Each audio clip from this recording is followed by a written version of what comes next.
Let's examine Amazon, which has been on a negative path but has exhibited a resurgence in stock price along with the market recovery, in light of the recent results report.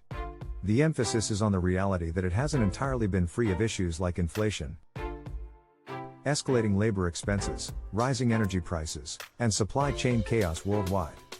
The online store, which is the core of Amazon, is actually less significant than the AWS and advertising businesses even in the current stock market. A situation that is ironic and facts-driven persists. Because of this, Amazon's current reality is one of bad news overflowing in the immediate term. Amazon's stock price has recently increased significantly. The company that was most negatively impacted by the pay rise rate was Amazon, because it was a massive organization with more than 1 million employees. Due to hopes that Amazon's cash flow would improve, it indicated an increase of up to 14% despite the recent slowdown in pay growth. Although it has nothing to do with the company's nature, this portion is just very temporary. Consequently, it is challenging to predict that the stock price would increase for the same reason going forward. The importance of Amazon's business must first be understood in order to fully appreciate the substance of today's film.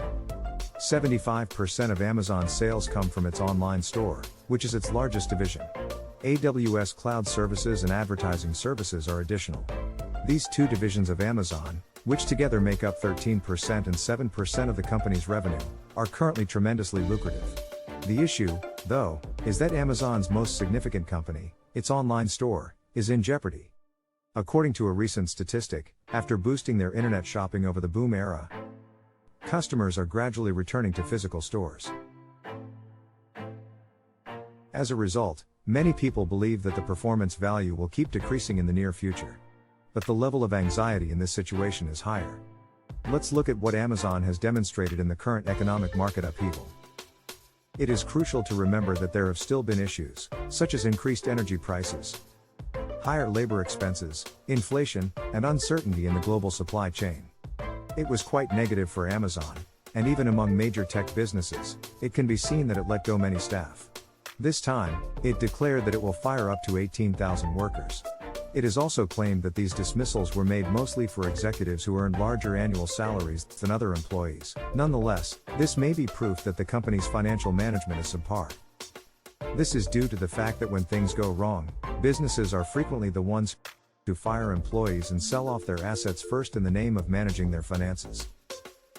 Existing shareholders of Amazon claim that this is the foundation for long-term profit growth and that once industrial automation is attained, there will be good news, but I don't agree. Recently, Amazon has increased hiring. Due to the growth of e-commerce and non-face-to-face delivery, the recruitment's goal was to increase employment. The number of staff in the company, however, has been significantly reduced as e-commerce sales and the boom have both subsided recently. It's a poor sign that Amazon's current business flow is bad because the company intends to fire workers who are employed by problematic business units. The fact that the revenue generated by the cloud business is currently making up for the decline of the e-commerce sector is another significant issue in this situation. This is perceived as a significant issue. Amazon still operates under a framework where the revenue generated by AWS is being eaten up by its e-commerce operations.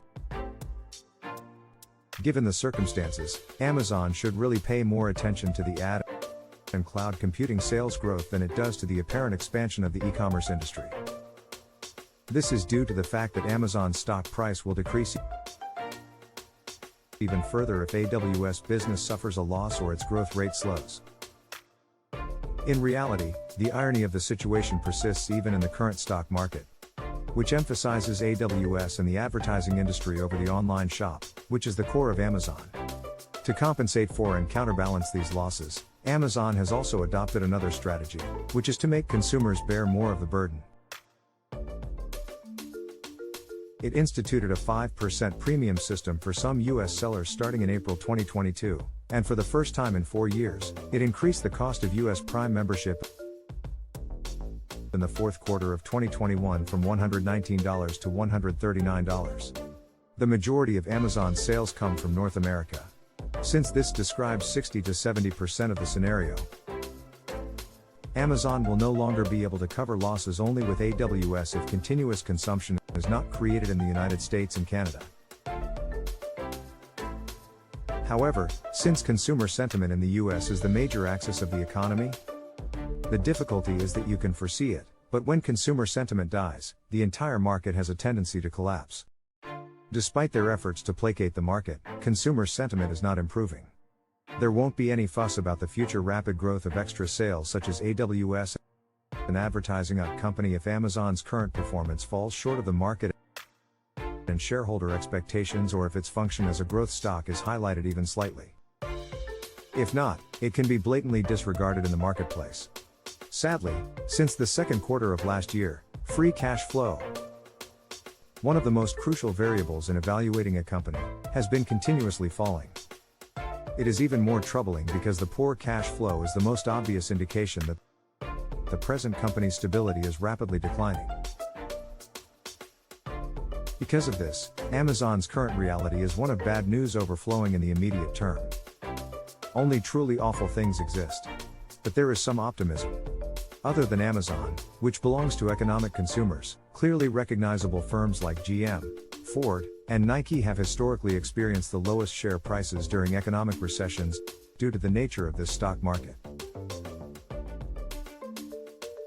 Consumer discretionary businesses, however, exhibit a slow upward tendency as their stock values rise once a recession starts in earnest.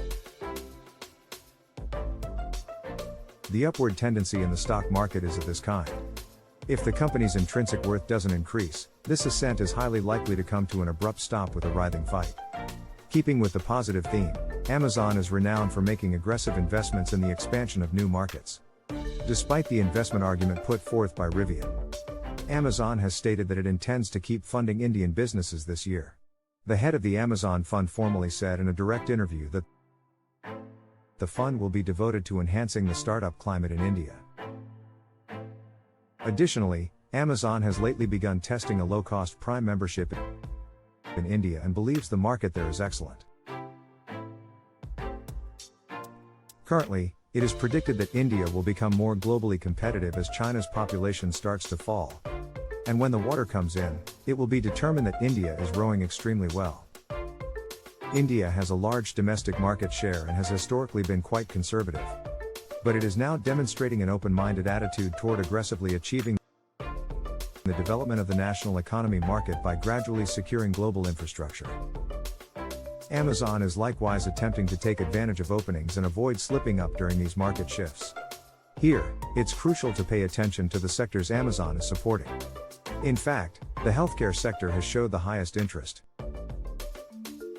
followed by investments in the most vital sectors for the developing nation, including fintech, e-commerce, consumer goods, brands, gaming, social media, and electric vehicles, that he promised to carry out. When the Indian market expands in the future, Amazon's return on investment will present a potential for cash flow to be better than it is now, given India's proactive attitude that there is no superfluous investment and that it will cohabit with the world in the future. There is a chance. Finally, I'll share my thoughts on how to invest in Amazon. It might not be a terrible idea to think about buying in the future if Amazon's quarterly results fall short of market forecasts, the stock price drops, or if a full-fledged recession starts. The cloud industry, which Amazon is presently working on, is expected to have the strongest long-term growth rate among the internet industries in the current market, which can be used to create a solid buying scenario. The earnings prognosis for Amazon might be seen favorably when taking into account the initiatives it is taking to lower costs for AWS users and the long-term expansion of the online ecosystem. As the economy weakens, there may be a rise in demand from businesses for cloud services because AWS is run with the intention of lowering data storage or processing costs for clients. Additionally, there are numerous chances that the resurgence of the e-commerce industry and the enormous cash on hand will result in future stock price protection and shareholder-friendly measures. The sales structure will improve while holding the top spot if AWS maintains its current growth trajectory. Let's make wise investments while closely monitoring Amazon's future course.